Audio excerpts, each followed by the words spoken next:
Good morning. Welcome to Catalyst. So if you're here with us today for the first time, we're glad you're here. And let me just explain where here is. We're at New Vine Studio. We're no longer doing live streaming from the kitchen theater, and we're actually about a mile down the road from where 42 years ago I met my wife Kathy in a barn that was at that point a countercultural church. That's what I call it, called the Love Inn, I-N-N. And so anyways, it's sort of nostalgic to be here. I know the individual that actually built this studio originally, Peter Hopper. They were friends. He was a friend of Kathy and I and his wife, Nina. And so anyways, if you haven't been with us, I want to catch you up. And if you've been with us, I want to give you a summary before we go into worship and before we go into today's message. And so what we've been talking about is the topic of not settling. We said, don't settle. That's the name of this series. And we're three presentations into it. Today will be number 4. But if you haven't been with us, what we're talking about when we say don't settle is to not settle for what is safe and easy over what is risky and challenging, what is risky and costly. And we've said that the key to not settling is when you're faced with adversity in your life, almost like the adversity we're all faced with now with this pandemic, you need to push the pause button. And if you're a Jesus follower, that pause button should be a divine pause. It should be a time where you stop and pray, God, what would you have me to do? Because we've said that the key is to respond and to not react. And in fact, that's the key to be able to experience the pain that we sometimes go through, the troubles that we have, and not lose the advantage of having a gain come out of it. We've said the pain without gain would be a shame. And so the last 2 weeks, we've centered in on the life of Joseph. And I thought I would read something from Psalm 105 that sort of summarizes Joseph's journey, and it actually builds purpose into what happened to him. It says in Psalm 105, He, God, called for a famine in the land of Canaan. And it wasn't just Canaan, it was actually all of Egypt. And it was cutting off their food supply in this famine. And then he sent someone to Egypt ahead of them, meaning God sent someone ahead of them, which was the brothers of Joseph. It says he sent Joseph, who was sold as a slave. And so basically the picture is that Joseph had a couple of dreams. And in his dreams, he saw his brothers serving him. In fact, he saw his brothers sort of like bundles of wheat standing up. He was bent over, they were. And he saw also his brothers like stars that were bowing to him, and his mother and father like the moon and the sun bowing to him. And it says that when he was sold as a slave, they bruised his feet with fetters and placed his neck in an iron collar. Joseph was put in prison. He was falsely accused by Potiphar's wife and hence imprisoned. And so then it says, until the time came to fulfill his dreams. These 2 dreams that Joseph had, the Lord tested Joseph's character. And that's the kind of testing that we're talking about in this series, the kind of testing where Joseph didn't settle, the kind of testing where we don't settle, where we actually gain something from the pain we experience in trouble. And the amazing thing about this scripture is it says that he called for a famine, and that was actually 37 years before Joseph was sold as a slave. And so God's foreknowledge was in this, and all the way along, while Joseph is struggling to understand, how did I end up here? People have forgotten to me. All along, God had sent him there with a purpose. And we've tried to step back and say, you know what? It's key for us to understand when we're in the midst of adversity, to understand that God is with us and that God has a plan. And so today, we're going to go into 2 songs of worship with Tyler and Hannah. And then we're going to come back and hear the 4th message in this series called Don't Settle.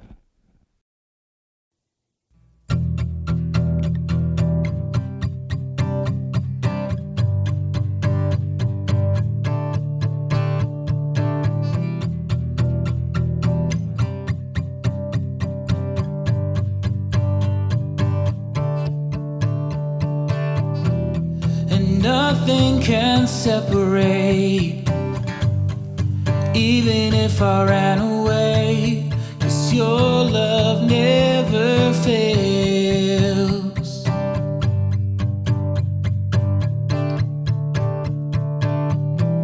I know I still make mistakes, but you have new mercy for me every day, 'cause your love never fails.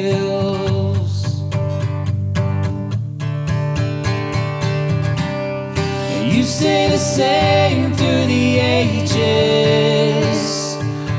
Your love never changes. There may be pain in the night, but joy comes in the morning. And when the oceans rage, I don't have to be afraid, because I know that you love me. Your love never fails.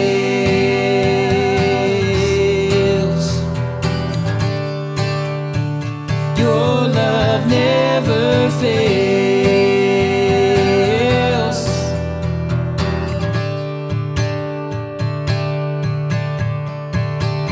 The wind is strong and the water's deep, but I'm not alone here in these open seas, 'cause your love never fails.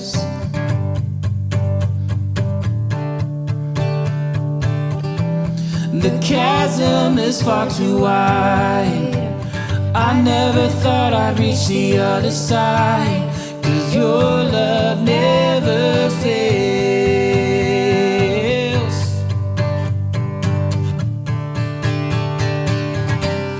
And you stay the same through the ages. Your love never changes. There may be pain in the night, but joy comes in the morning. And when the oceans rage, I don't have to be afraid, because I know that you love me. Your love never fails. Yeah. Your love never fails.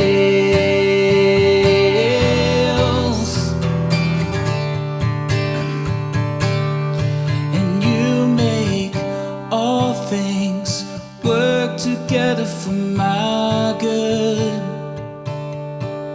And you make all things work together for my good. And you make all things work together for my good. You make all things work together for my good. Yeah. And you stay the same through the ages. Your love never changes. There may be pain in the night, but joy comes in the morning. And when the oceans rage, I don't have to be afraid, because I know that you love me. Your love never fails. Oh, your love never fails. Oh, your love never fails. Oh, your love never fails. Oh.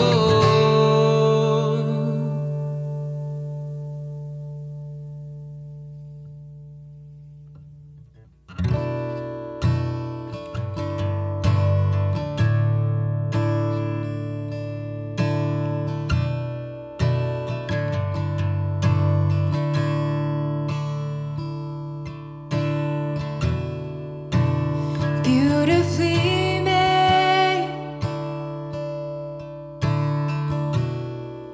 by nature, I've fallen. By grace, I've been raised. You're calling me, I'm coming home. You're calling me, I'm coming home. We are no longer strangers to your arms. We are no longer strangers to your arms. By your grace, you have saved us. We are no longer strangers. We are no longer strangers to your arms.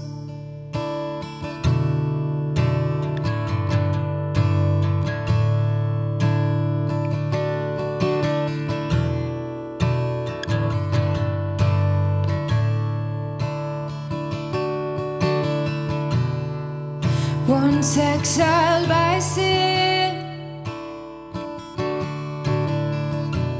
separated by my transgressions, now welcomed in. You're calling me, I'm coming home. You're calling me, I'm coming home. We are no longer strangers to your arms.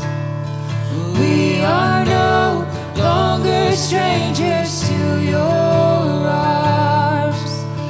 By your grace, you have saved us.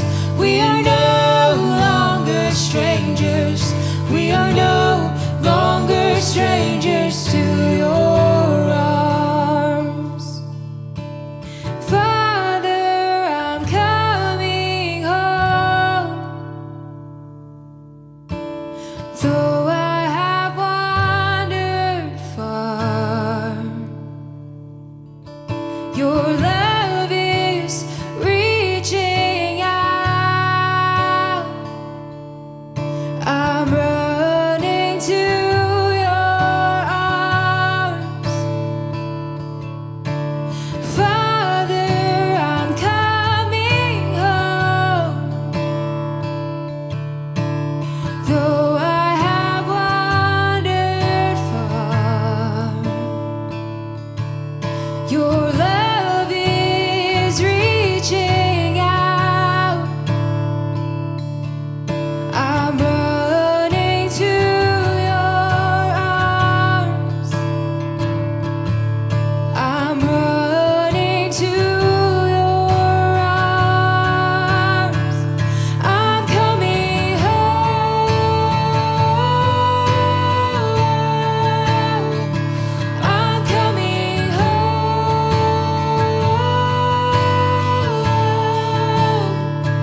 I'm coming home.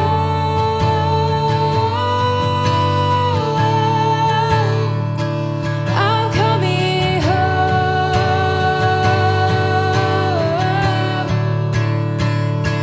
And we are no longer strangers to your arms. We are no longer strangers to your arms. By your grace, you have saved us. We are no longer strangers.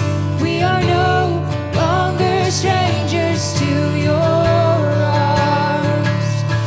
We are no longer strangers to your arms. We are no longer strangers to your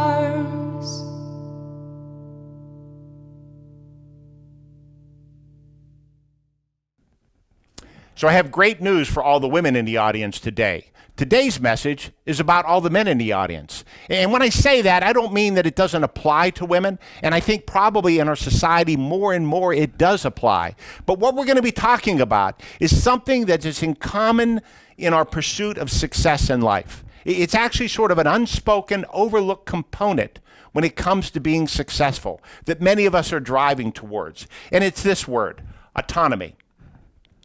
And if you look at the Greek words, the roots of autonomy, we see autos, which means self, and nomos, which means govern or rule. In other words, autonomy is talking about self-rule or self-governing. And a better definition of it might look like this. Autonomy refers to the ability to function independently and to be free from external control or influence. It's the power to make decisions without the interference of others. And I think those two words, freedom and power, can be very alluring to us. And in fact, I think in our current culture, those words can be elevated to mean so much. In other words, the professional athletes we aspire to be or that we aspire to follow, the professional business people, the successful business people, the politicians, they all seem to have it large and in control in their lives. And so these people that become our role models make it seem like self-governing is a must-have. And if you were raised in a difficult environment, if you were raised in an environment where financial constraints were there, relational constraints were there, maybe there was only a single parent, if you were raised in that atmosphere, you tend to have an aspiration to make sure that you can control things when you grow up. In other words, most of us are raised thinking, once I've got it, once I've got control, once I have that self-rule, I'll be good with it. But here's the deal. Autonomy, self-governing rule, it looks appealing. But calling our own shots is a must-have. That's what it seems like. But you know what? Calling our own shots, thinking that we're going to always make the right shots, it doesn't work out that way. Autonomy is a thirst for power that really can't be quenched. It's almost like when you start eating a food that you become addicted to and you just can't stop thinking about it. And as time goes on, and as we grow older, and as we're continuing to pursue success in life, things just have to get bigger. They don't get big enough for us. They have to get faster, and they don't get fast enough for us. And we can develop sort of a low-grade anger, which basically is this sort of simmering that happens beneath the surface, and it's a discontent. It's that we don't really have what we want. We haven't really arrived where we want. We aren't what we want to be. And this discontentment, this not satisfied nature is generally surfacing when we're in our 40s. And if you're out there now and you're in your 40s, I'm just going to challenge you. There's a time in life when we begin to say, wow, we're not going to be able to do what we thought we were going to be able to do. We're not going to be able to accomplish. We're not going to have the success. We're just not there, is what we say. We're just not there. And where is there is the question mark. But most of us have a there in our minds. And when we're not there, we're not happy. And when we're not happy, here's the deal. This is to you guys and also to you girls. When you're not happy with where you're at, if you're not happy with your wife, if you're not happy with your kids, if you're not happy with your car, if you're not happy with your house, not happy with your career, maybe it's because you're not happy with you. Because as you continue to pursue those happinesses without realizing there might be something missing in you, you just get into this place where you run in circles. And the only way to move past this anger, this low-grade anger, this frustration, is to recognize that you are not happy because you married her. You are not happy with your kids because you raised them. You are not happy with your car, but you bought it. You're not happy with your house, but you bought that too. And you're not happy with your career, but you chose that career. In other words, in all these things, we basically need to take a look in the mirror. And when we reach this point of frustration, and maybe it's in your 40s, maybe it's earlier, maybe it's later, but when you reach this point of frustration, if you don't recognize that, if you don't look in the mirror, you can get lost. And in your pursuit for success, you can basically drive faster. You can basically continue to work harder, continue to strive for more and more success. And we think that we deserve these things. We think that unlike Joseph was in the story we read the last 2 weeks, we don't recognize that God is with us. And we just are going after and pushing the pedal further and further to the ground. And I think that's why Don Henley, back in 1989, coined these words in a song. He says this, he said, "He had a home, the love of a girl, but men get lost sometimes as years unfurl. One day he crossed some line, and he was too much in this world, but I guess it doesn't matter anymore. In a New York minute, everything can change. In a New York minute, things can get pretty strange." And it's so interesting to me that we can be so close to that line in our lives. And I think back on my life, and I look at times when I think I was on the edge of that line. And there probably were some times I went over that line. And it makes me stop and think that the most impactful verse in this song that Henley wrote is not what we just read. The most impactful verse is that the wolf is at the door. The wolf is at the door. Because the truth is, the quest for autonomy is dangerous. It's an appetite that can't be satisfied. It's a thirst for power that intoxicates. And when we're intoxicated, we don't make good decisions, do we? And so this thirst for power that can intoxicate, it's misguided. It's a misguided approach to success. And you know what it results in? It results in relationships that become a means to an end. In other words, you begin to use people to accomplish your end. And I can look back to a time I think it was actually the spring of 1989. I walked into my house on South Hill. I had been the head wrestling coach at Ithaca College since 1980-81, and I had been in pursuit of something. I had been in pursuit of something that would mark my success, and that something was an NCAA wrestling championship. And I'll never forget walking into the house after we won our first championship at John Carroll University in Cleveland, Ohio. I came home. I was so excited because I had the trophy. This thing was massive. And I brought it into the house. And my wife, Kathy, was there. And she turned and looked at me, and I said, "Hey, look at what we got." And I went over and set it down on the table because I thought she would worship it like I did. And she just looked at me and she said, "Are you going to be home this weekend?"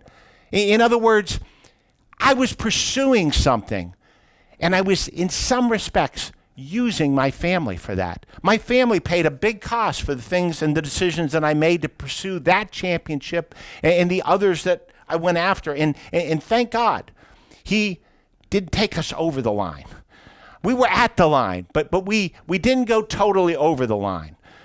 But if that had happened, there would have been a reason for it. And it would have been this sense that we want to have, this sense that we want to be able to have autonomy, that we want to be able to be large and in charge, because that's the way I was at that particular time. And so, quick story. When Israel's second king, which was King David, when Israel's second king was about 50 years of age, David is 50, he makes a decision that will become the most famous decision of his life. In fact, most of us would call it an infamous decision. And by the time this story happens, David has been the king in Israel for about 20 years. And he has multiple wives. He has concubines, which was, basically that was the custom for kings. And he had enormous power and wealth. And he had been a super successful warrior. He had had this band of men called King David's Mighty Men. And he had defeated the enemy, and he had secured the borders of Israel. But he's 50, and he's not so cute anymore. And maybe he had a limp. I'm not sure. But we know this, that at 50, we're not the way we are at 40 or 30. And so David at 50, he's not really satisfied. And we catch him on the top of the roof of the palace. And here's how it reads in this story. It says, one evening, David got up from his bed, and he walked around the roof of the palace. And I think David at this point is frustrated. I think he's in this place of discontent, because he's accomplished so much, but yet I think he thinks there should be more that he should have accomplished. And he's not happy with everything in his life. And it says, from the roof, he saw a woman bathing. The woman was very beautiful, and David sent someone to find out about her. And when it says he sent someone to find out about her, pretty clearly he sent someone to check her out because he was interested. And the person, the servant that went to do that, I'm sure he went there thinking, oh man, this could end bad. This could be really bad. And so when he comes back, he says to David, the man said, she is Bathsheba, the daughter of Eliam and the wife of Uriah the Hittite. He's basically turning to David and he's saying, she's somebody's daughter. She's somebody's wife. And in fact, it's Uriah. He's one of your loyal, brave soldiers that battles for you. Don't do it, David. But you know what? When powerful people are put into decision to be autonomous, they seldom listen to payroll people. And that's sort of what happens here is he brushes aside the comments. He brushes aside this rationale that the servant is trying to give him to not do it. And it says that David sent, the next thing he does, it says that David sent messengers to get her, to get Bathsheba. She came to him and he slept with her. And then she went back home and the woman, Bathsheba, conceived and sent word to David saying, I am pregnant. And David's like, oh, boy, I got a problem. And I don't know about you in your life. I'm not saying that's the problem you faced, an unwanted pregnancy. But what I'm saying is you might have faced a problem like this in your life. And the interesting read on this is what do you do when you're facing that problem? Do you do what Joseph did? Do you live your life in a response as if God is with you? Or do you do what, in this case, David ends up doing? And so the first thing that David does is he said, you know what, I got a plan. I got a plan to sort of conceal this. I got a plan to sort of cover this up. And it says that David sent the word to Joab, send me Uriah the Hittite. And so he sends out for Uriah. And basically what David is doing at this point is he's powering up with his autonomy to try to cover up his sin. Basically, he's trying to control the outcome. He's trying to control the outcome of what he had already initiated. He's trying to cover it up and control it so it doesn't look like he did anything. And here's what he does. He basically says to Joab, he says, go get Uriah and bring him to me, and I'm going to small talk him a little bit. And he does. He brings Uriah to David, and David looks at him and he says, hey, how's it going out there in the war? How are we coming along? How are we doing? And then he says, you know what, Uriah, you've been working hard. You've been out there battling. You need a break. You need a little rest and recovery. And so what you need to do is go home and wash your feet. And Uriah knew what he was saying. He was saying, go home and sleep with your wife. But you know what? Uriah refused to do that. Uriah, it says, basically took his mat and he slept on the doorsteps of the palace with the servants. And when this becomes known, it says this, David was told, Uriah didn't go home. He didn't take your advice. So he asked Uriah, haven't you just come from a military campaign? Aren't you worn out from that, Uriah? Why didn't you go home? And Uriah says to David, the ark and Israel and Judah and staying in tents and they're all out there. My commander Joab and the Lord's men, i.e. your mighty men, are camped in the open country. How could I go to my house to eat and drink and make love to my wife? As surely as you live, I will do no such thing. Sort of an amazing moment in which Uriah challenges David on why would I do that? Why would I do that? And he was free to do it because David had given him that freedom. But David now has to go to plan B because plan A didn't work. In other words, he had said, this will cover it up because he'll go home and sleep with Bathsheba and no one will know who got Bathsheba pregnant. But in this case, because Uriah refused to go there, he figures, I got to do something else. And so here's what it says. It says that as David, and his invitation, he ate and drank with Uriah. And David bade him, or he got him drunk. But in the evening, Uriah went out to sleep on his mat. He's still at the palace doorsteps, among the master's servants. He didn't go home. Uriah does not go home. Uriah continues to refuse to go home and lay with Bathsheba, but rather sleeps on his mat with the servants at the entrance to the king's palace. You see, David is hoping if I can get him drunk, he's going to go home and he's going to sleep with his wife and this whole thing's going to be covered up. David would have done that, but Uriah wouldn't. And that's the difference at this point in their lives between David and Uriah. And here's a question that we should all ask ourselves. When your life story is told, what story do you want it to be? Because the bottom line is the decisions you make every day are what write the story of your life. And in this particular case, David's story begins to go awry. So next it says this. It says that in the morning, David wrote a letter to Joab. This is plan C, and he sent it with Uriah. In it he wrote, put Uriah out in front where the fighting is fiercest, then withdraw from him, so he will be struck down and die. And so plan C is, let's get rid of him. Because if we get rid of him, maybe I can just marry Bathsheba and this whole thing will be covered up. And so that's exactly what happens. That's exactly what happens is that the Joab takes Uriah to war with him, and he puts him in the front line. And he put him in the front line near where the arrows were flying, and Uriah is struck down. And after Uriah is struck down, after this has actually happened, it says that when Uriah's wife, Bathsheba, heard that her husband was dead, she mourned for him. And after the time of mourning was over, David brought her to his house, and she became his wife and bore his son. It seemed like he'd solved things, but the ending is this. But the thing David had done displeased the Lord. You see, what David had done was displeasing, and he had been pleasing God for the first 50 years of his life. And the end result of David crossing this line, the end result is that in a New York minute, things got out of control. In a New York minute, he began to write a legacy that wasn't so positive. You see, David's quest for autonomy was disaster. It ended in disaster. It was permanently undermined his credibility. It permanently undermined his authority, particularly his moral authority with his family. It permanently undermined his legacy, his story. It marred it. It did not cost him the crown, but it cost him his family. And you say, what do you mean by that, Coach? And here's what happens. The baby dies. His oldest son, Amnon, rapes his half-sister.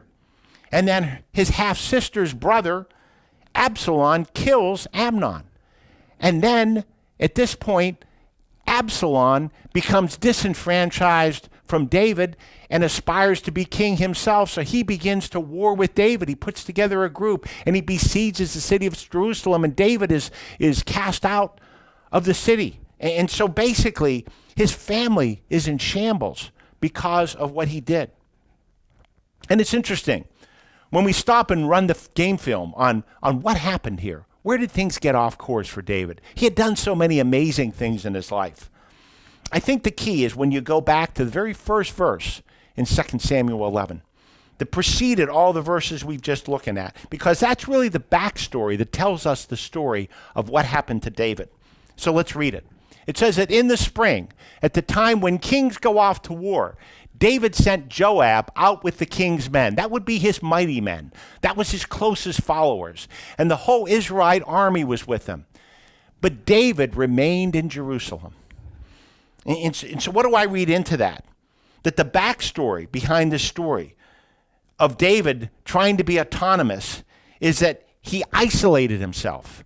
He didn't go out to war. He didn't go out with the guys. He didn't go out with the men who knew him the most, with whom his life had been most accessible and most accountable. He stayed back and he isolated himself from his band of brothers. And so David kept the crown.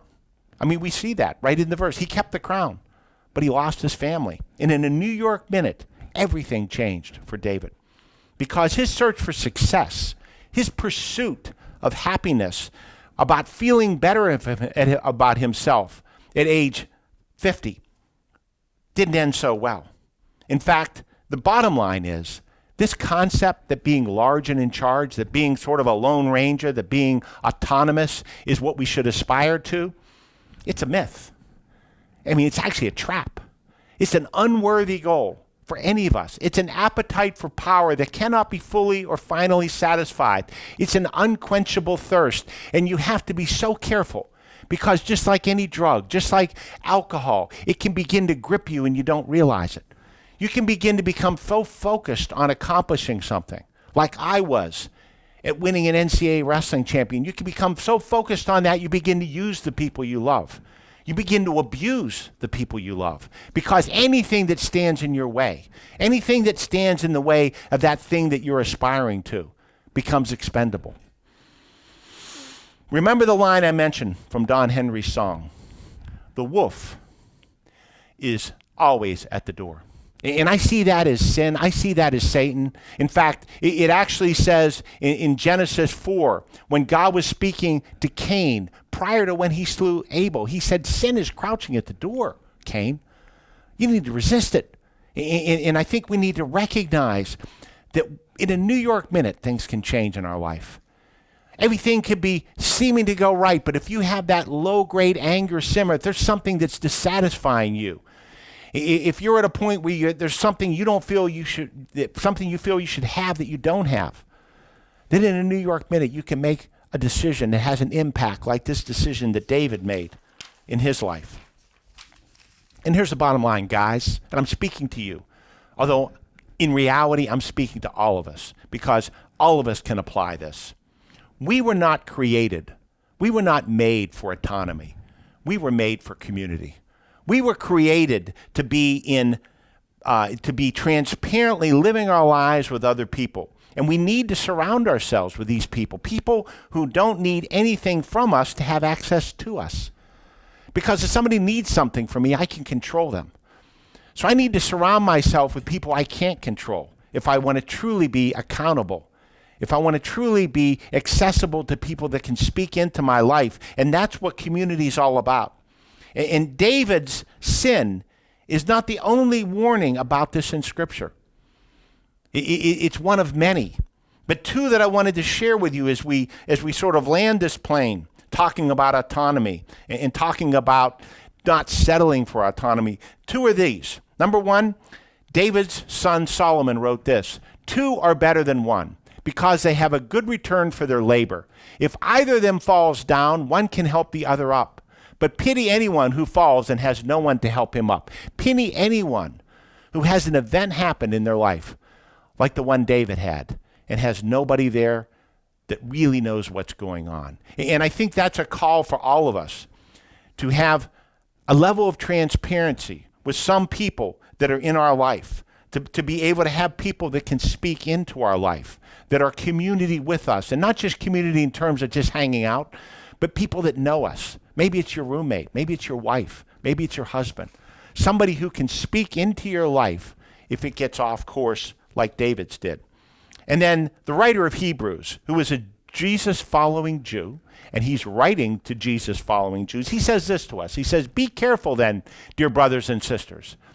These were followers of Jesus. "You must warn, exhort," many translations say, "each other every day while it is still today, so that none of you will be deceived by sin and hardened or unresponsive to God."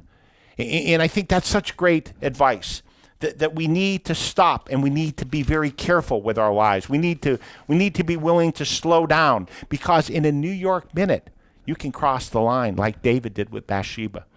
And remember, the wolf lies always at the door. And the sin that crouches, that would love to take us down, the best way to prevent that from happening is to keep our eyes on Jesus and to surround ourselves with people to whom our life is accessible, who can speak into our life. And in the springtime, when the kings go to war in your life, dress up and go out with them. In other words, make sure that you're taking the invitations to be with other people who can speak into your life. And if you do that, you'll have a story worth telling. And I guess my final request is, please, please, please, don't settle. Don't settle for autonomy, but rather pursue community in your life. And if you do fall, if you do step over this line that we've talked about, it doesn't mean that there's not hope. And we're going to close today with a song that looks at that situation, because David repented. David turned back to God. And David, although there was still the collateral of what had happened, that never was removed. There were still consequences to his sin. His relationship with God was restored. In this final song, as it's sung, I want to make sure that you guys stop and that we all think about if there's a place you've stepped over the line, you can return home.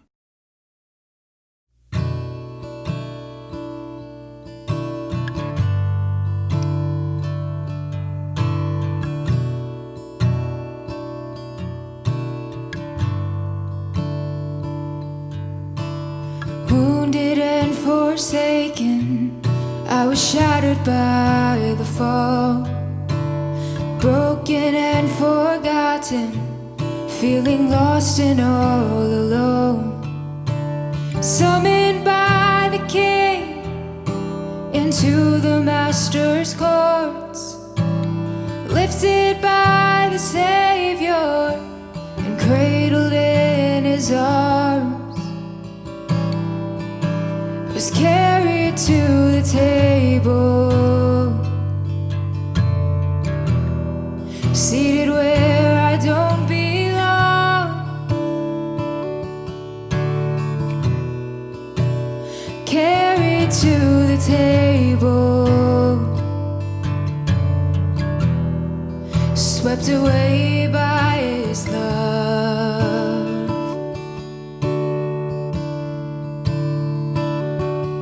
And I don't see my brokenness anymore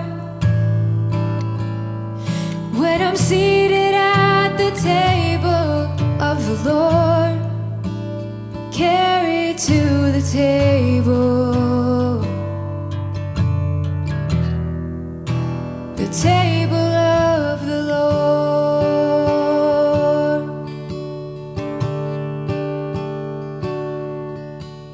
Fighting thoughts of fear and wondering why He called my name.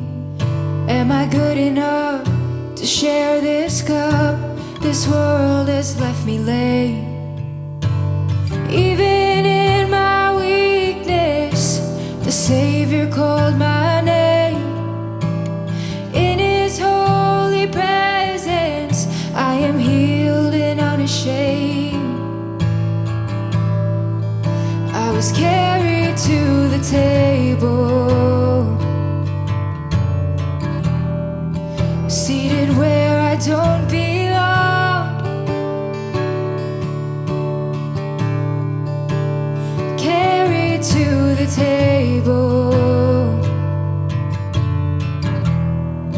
swept away by His love.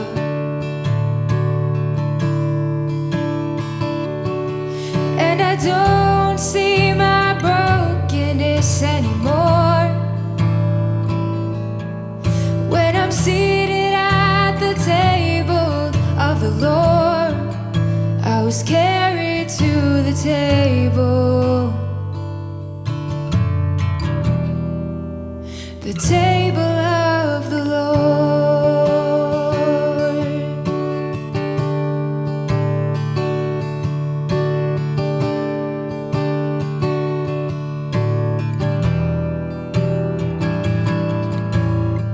You carried me, my God. You carried me. You carried me, my God. You carried me. You carried me, my God. You carried me. You carried me, my God. You carried me. Oh, you carried me, my God. You carried me. You carried me.